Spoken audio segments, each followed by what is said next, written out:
আমরা প্রতিনিয়ত অন্যের দ্বারা প্রতারিত হচ্ছি, সমস্যায় পড়ছি, বিপদের সম্মুখীন হচ্ছি।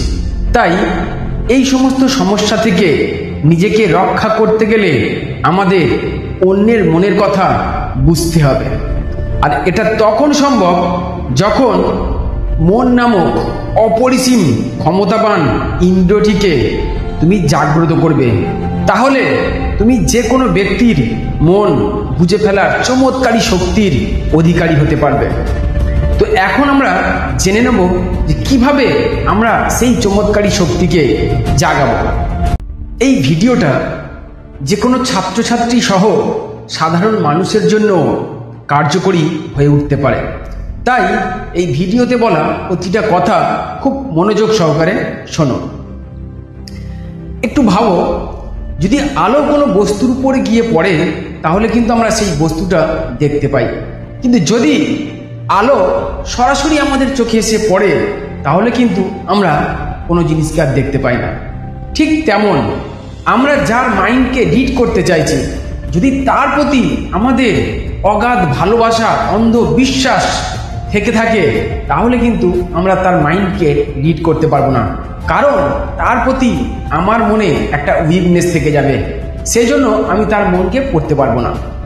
যেমন দেখো, যদি আমরা কোনো স্প্রেয়ার দিয়ে জল স্প্রে করি, সেই জলের গতি একটা পাতলা আস্তরণকেও ভেদ করতে পারবে না।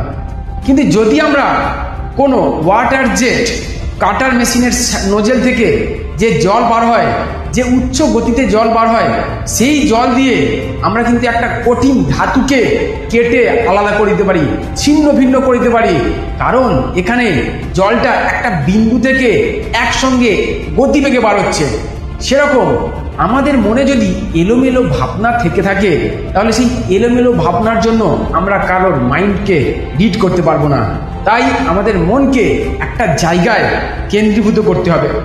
এটা তখনই সম্ভব যখন তুমি তোমার মাইন্ডকে জিরো থট স্টেজে নিয়ে যেতে পারবে, অর্থাৎ তোমার কনসিয়াস মাইন্ডকে সাবকনসিয়াস মাইন্ড অথবা সুপার কনসিয়াস মাইন্ডে নিয়ে যেতে পারবে।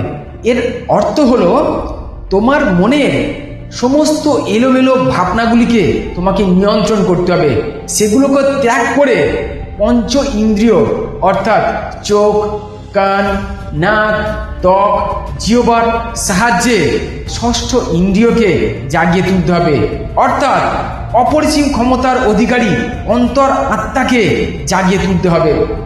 এবং তোমার সামনে থাকা ব্যক্তির শারীরিক ভঙ্গি, মুখের এক্সপ্রেশন, কথা বলার ধরন, তার মুখমণ্ডল ও চোখকে ভালো করে পর্যবেক্ষণ করে তা নিজের একাগ্র মনে বিশ্লেষণ করলে তোমার সামনে থাকা ব্যক্তির মনের অনেক কথা তুমি বুঝে যেতে পারো।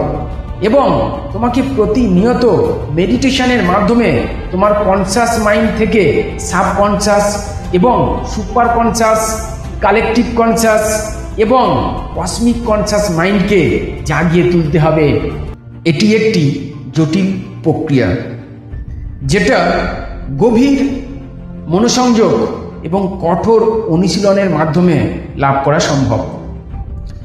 তো এই ভিডিওটি যদি ভালো লেগে থাকে তাহলে তোমরা অবশ্যই লাইক, কমেন্ট এবং শেয়ার করো। এবং ভবিষ্যতে এই ধরনের ভিডিও আরও পেতে, যেগুলো তোমার জীবনকে পরিবর্তন করতে সাহায্য করবে, তাহলে এই চ্যানেলটিকে অবশ্যই সাবস্ক্রাইব করে রেখো।